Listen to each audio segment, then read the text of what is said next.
Police in New Mexico are on the defensive after an officer fatally shot and killed a homeless man camping illegally in Albuquerque's foothills. Demonstrations are planned tomorrow to protest the killing.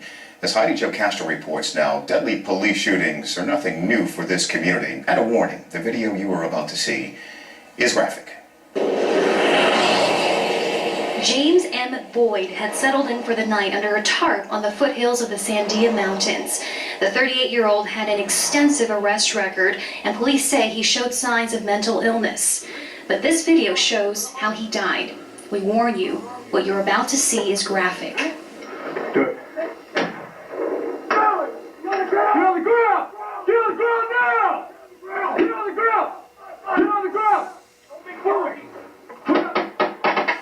The Albuquerque police, who had engaged in a 3-hour standoff with Boyd, say the shooting was justified.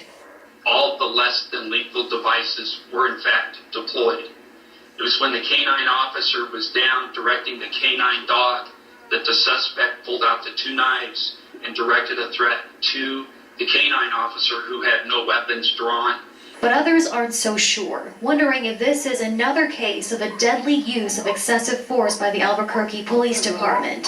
In the last 4 years, Albuquerque police have shot and killed 23 people.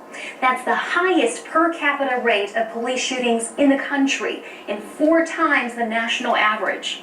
It literally makes me physically sick.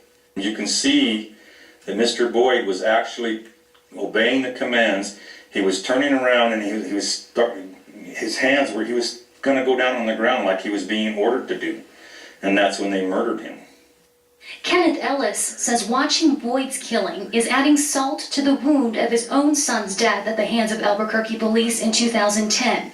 25-year-old Kenneth Ellis III was an Iraq war veteran with PTSD.